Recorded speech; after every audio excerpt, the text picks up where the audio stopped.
Hey up!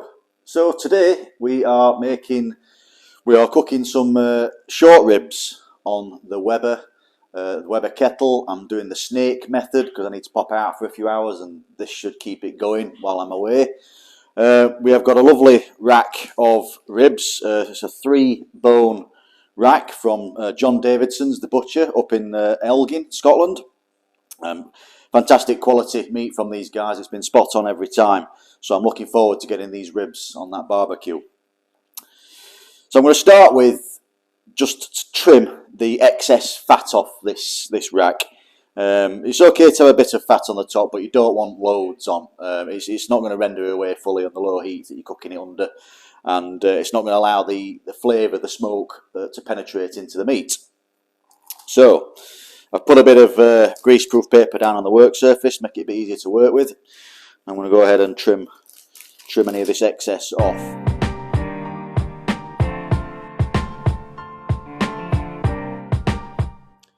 So what we're doing now is just making a quick rub to put onto the ribs before they go into the smoker. So this is quite a simple rub. It consists of 3 things: salt, black pepper and garlic powder. So I'm just going to take one of the tubs that it comes in, got about that much garlic powder in. Just going to add roughly an equal amount of the black pepper that I've just ground up. Not completely ground, it don't be too fine. A little bit of chunks is good. That's near as damn it. And then we're going to do the same with salt. So I'm just going to get rid of this black pepper. So I'm using sea salt today, which has got fairly coarse flakes. So again, I don't want to put these directly into it because it'll just be too coarse, too big a chunks of salt. So I'm going to add a few pinches to the pestle and mortar. Give it a quick white round with that. As I say, I don't want to be too small.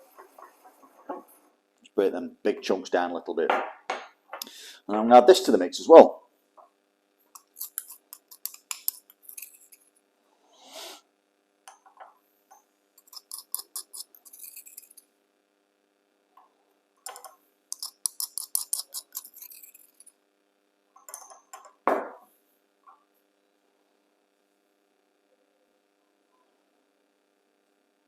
Okay, yeah, so that's not too bad. They're all pretty much evenly portioned out. So pop the lid back on, a bit of a shake, and that's it. That's your salt, pepper, garlic mix done. So as a bit of a binder to help the rub adhere to the meat, stick to the meat, I'm going to use just some classic yellow mild mustard, American mustard, as we might call it, although if you're watching America, it's probably just mustard.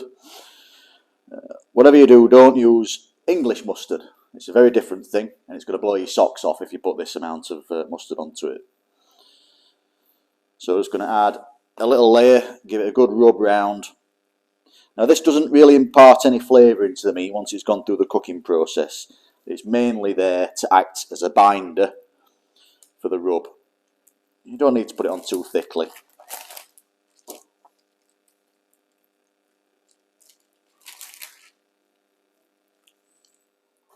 Okay, so now it's time to apply the rub, and we're just going to chuck this on as evenly as we can.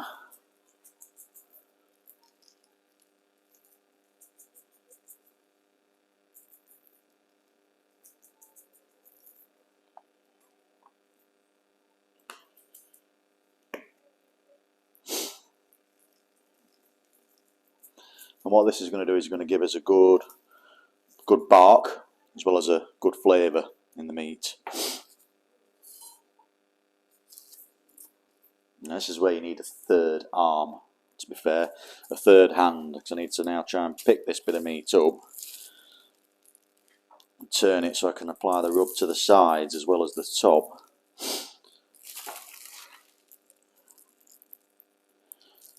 It's always a bit trickier just with one pair of hands.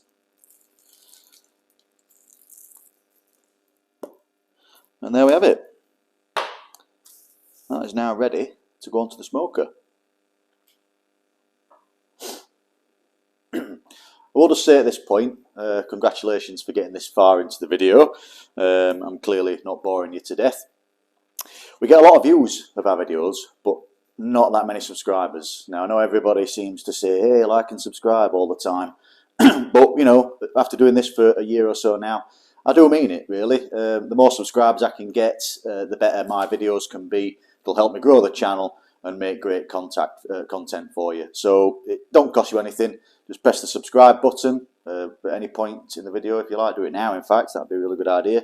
And then you'll get notified when I put a new video on. And as I say, it don't cost you anything, but it means a lot to me. So yeah, please subscribe. Sales pitch over.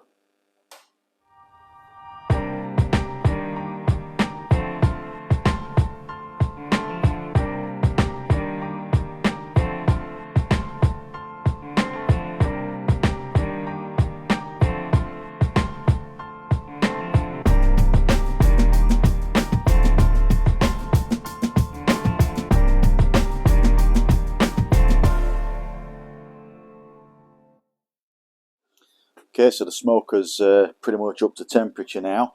We're aiming for about 225 degrees, just over 100 degrees centigrade, something like that. 225 Fahrenheit. The ribs are going to go on. We've got some oak chunks on there, which is creating the nice smoke we've got.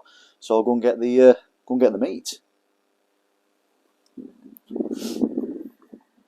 All right, let's get the ribs on. Whoa, look at that. Perfect.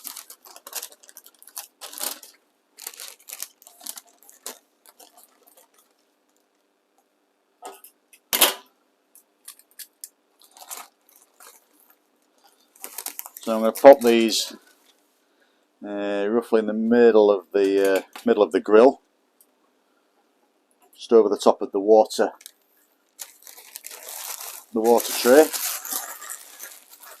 I'm going to have to keep checking it because my thermo sort of instrumental sort of stuff, you know, for the monitoring the temperature, I can't find my probes, so I've got no choice but to do it the old-fashioned way, come outside every now and then and stick a little probe in it.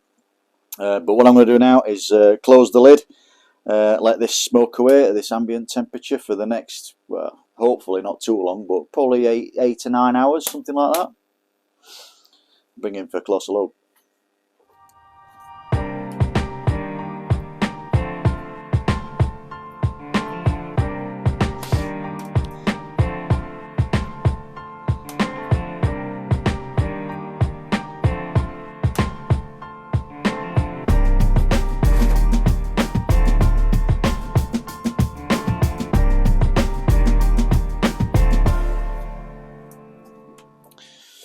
So we'll be seeing that in a bit.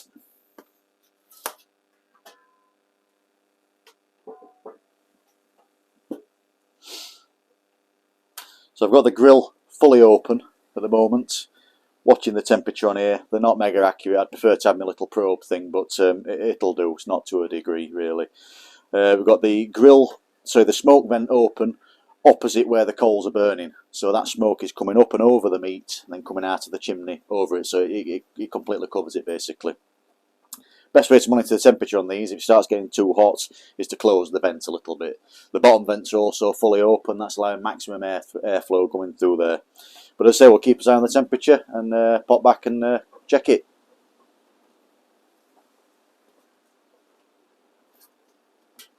Nope. So I've got back from my little jobs I needed to do. It's been a few hours time and I can see that this barbecue has been going a bit too hot. So let's have a look at what we've got.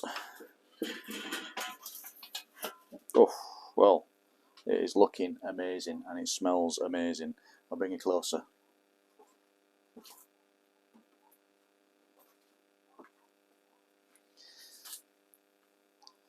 So you've got the 3 ribs there. The meat's nicely retracted back. All fattened up. See, they've got a fantastic looking bark on it. I tell you, I've said this before and I'll say it again. I wish someone would invent some sort of smelly vision, because this is epic. So I'm going to test it now. Just check the temperature. Right, so I've got my little thermopen thing. little probe. Let's just have a look at what it's saying. I always forget to use the lid holder, just every time. Whoa, that's going in like butter. There's absolutely no resistance at all. So that's going in, which is good. So these temperatures are coming up about 209 Fahrenheit, 208 Fahrenheit. 203 is what you're looking for ideally. So yeah, they are definitely done. Alright, in that case, a lot earlier than expected. I'm going to need to keep it warm for a few hours really, get it rested. So I brought out some foil and some greaseproof paper. This is a strange one, it's white. I've not seen it white before, so the same. Now, I use greaseproof paper to start with because I find it helps to keep the bark a bit. If you just wrap it in foil straight off, it tends to sweat a little bit in the foil. So I'm going to take these off. It's quite tricky. Oh yeah, they're looking good, they're looking good. I'm going to take these off. Try and wrap them.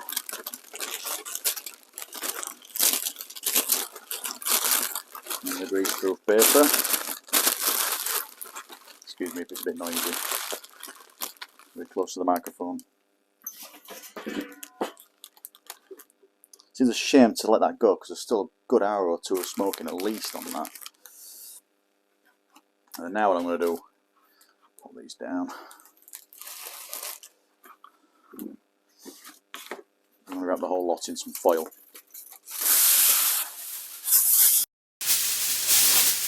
Excuse the noise again.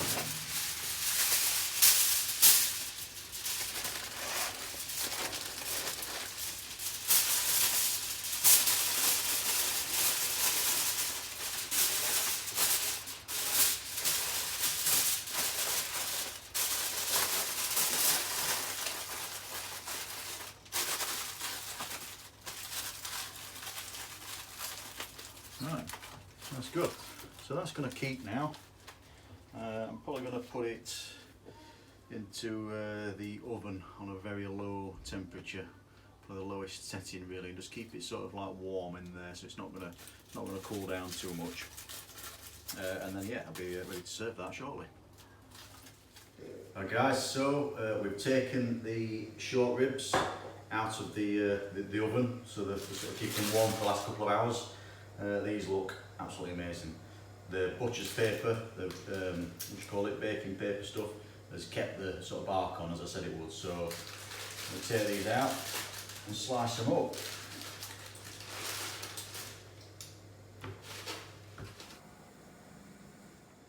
So I'm going to try and cut these into 3 separate ribs. Let's have a look at this.